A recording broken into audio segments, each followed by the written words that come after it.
Hello, I'm Dr. Ramya Reddy Puligari, consultant rheumatologist at HRC Hospital. How do we diagnose lupus? Lupus diagnosis is mostly through blood tests అండి. So మనకి ఇవి పేషెంట్స్కి ఇవి symptoms ఉన్నాయి అని మనం అనుకున్నప్పుడు వీఆర్ సస్పెక్టింగ్ లూపస్ అన్నప్పుడు ఫస్ట్ ఏఎన్ఏ అని బ్లడ్ టెస్ట్ చేస్తాము. ANA blood test can be common with any other auto immune diseases కూడా, లైక్ సిస్టమిక్ స్క్లీరోసిస్ కానీ, షోగ్రెన్ సిండ్రోమ్ కానీ, ఎంసీటీడీలో కూడా ఏఎన్ఏ పాజిటివ్ వస్తుంది. But as a screening test మనకు suspicion ఉన్నప్పుడు ఏఎన్ఏ చేస్తాము because it is cost effective. ఒకవేళ ANA positive వచ్చినప్పుడు then we proceed with ANA profile. ANA ప్రొఫైల్లో కొన్ని సెట్ ఆఫ్ యాంటీబాడీస్ ఉంటాయి. అవి ఒక్కొక్క ఆటోఇమ్యూన్ డిసీజ్కి స్పెసిఫిక్ ఉంటాయి. సో ఎస్ఎల్ఈలో వచ్చేసి మనకి anti dsDNA, anti nucleosomes, anti Sm, రో52 ఇలాంటి కొన్ని యాంటీబాడీస్ ఉంటాయి. ఒకవేళ central nervous system or brain involvement ఉన్నప్పుడు ఆర్ఐబి యాంటీబాడీస్ అని, ఒకవేళ గట్ ఇన్వాల్వ్మెంట్ లేకపోతే లివర్ ఇన్వాల్వ్మెంట్ అలా ఏమన్నా ఉన్నప్పుడు ఏఎంఏ M2 యాంటీబాడీస్ అని, ఇలాంటి కొన్ని యాంటీబాడీస్ ఉంటాయి.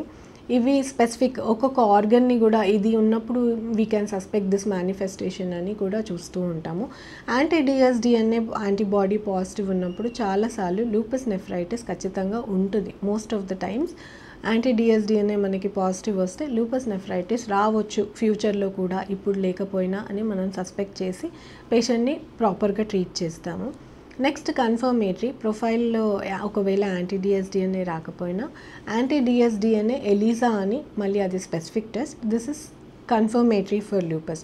ఒకవేళ anti dsDNA ELISA antibody test positive వస్తే then this patient is most of the times having lupus. కొన్నిసార్లు ఇవి ఏవైనా డ్రగ్స్ వాడడం వల్ల కూడా వస్తుంది, దాని గురించి will learn later. But if you are suspecting lupus, ఒకవేళ యాంటీ డిఎస్డిఎన్ఏ పాజిటివ్ వస్తే then as this could be lupus.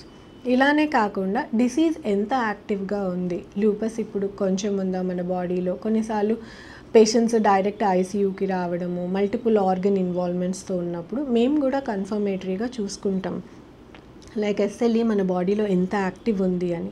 So దానికి మనకి కాంప్లిమెంట్స్ అన్ని టెస్ట్ చేస్తాము. C3 and C4 most commonly used. ఇవి most of the times disease active ఉన్నప్పుడు complements అన్నవి మన బాడీలో లో ఉంటాయి. So this is how we diagnose lupus. Then coming to treatment వచ్చేసి లూపస్లో ఎలా ఉంది పేషెంట్ ఇన్వాల్వ్మెంట్, ఇప్పుడు స్కిన్ ఒకటే ఉందా, స్కిన్తో పాటు ఇంకేదైనా ఆర్గన్ ఉందా. So first we categorize the patient as దానికి క్రైటీరియాస్ ఉంటాయి. ఆ క్రైటీరియా ప్రకారం ఈ పేషెంట్ ఇది ఏ కేటగిరీలో వస్తున్నారు అని చూసుకొని దాన్ని బట్టి we start management. So most of the times patients వచ్చేసి మేడం మీరు స్టిరాయిడ్స్ వాడతారు, రుమటాలజీలో ఓన్లీ స్టిరాయిడ్సే వాడతారా? అలా కాదు, స్టిరాయిడ్స్ వాడతాము, దానికి కొంచెం అవగాహన ఉండాలి. ఎందుకు వాడతాము అంటే మోస్ట్ ఆఫ్ ద టైమ్స్ మన దగ్గరికి పేషెంట్ వచ్చినప్పుడు ఆర్ వాట్ ఎవర్ ఈ రుమటాలజీ మెడికేషన్స్ అన్నవి మనం స్టార్ట్ చేసినప్పుడు, ఇప్పుడు సింపుల్ హైడ్రాక్సిక్లోరోక్విన్ HCQA చూడండి, చాలామంది రాస్తూ ఉంటారు. ఆ HCQ మన బాడీలో ఎఫెక్ట్లోకి రావడానికి it might take minimum 2 to 3 weeks.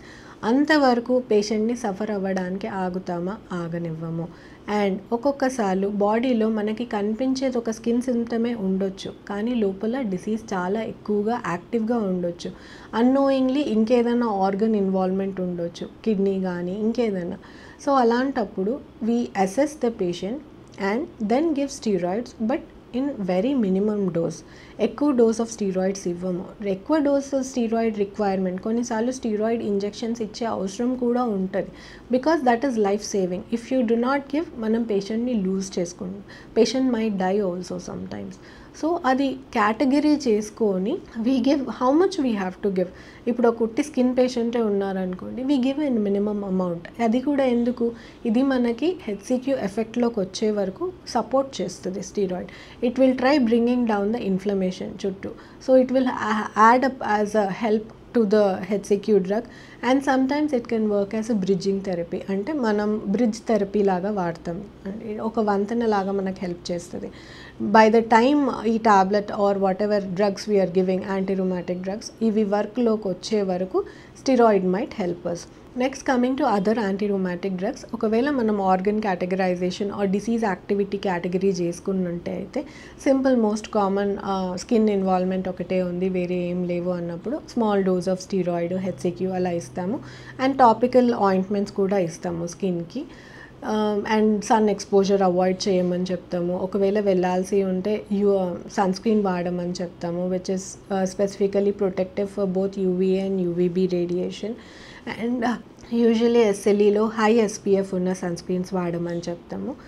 Then coming to other system involvement, ఒకవేళ స్కిన్తో పాటు వేరే 2-3 ఆర్గన్ ఇన్వాల్వ్మెంట్స్ ఉన్నాయా, ఏమున్నాయి, డిసీజ్ ఎంత సివియర్ ఉంది, అలాంటప్పుడు we have other medications like mycophenolate mofetil అని, అజాథయోప్రిన్ అని, టాక్రోలిమస్ అని.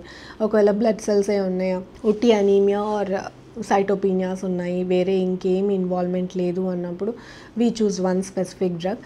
And again if kidney involvement ఉంది, చాలా సివియర్ ఉంది, if patient is having like చాలా ఎక్కువ ప్రోటీనూరియా, 1500 grams ఆఫ్ ప్రోటీన్ పోతుంది, ఇలాంటి అప్పుడు then we switch on to injections. Injection థెరపీలో కూడా వీ హ్యావ్ సైక్లోఫాస్ఫమైడ్ అని, we have set of therapies. అలా కాదు ఇంకా ఎక్కువ ఉంది, we need to give 2-3 things together అన్నప్పుడు వీ ఫాలో స్పెసిఫిక్ ప్రోటోకాల్.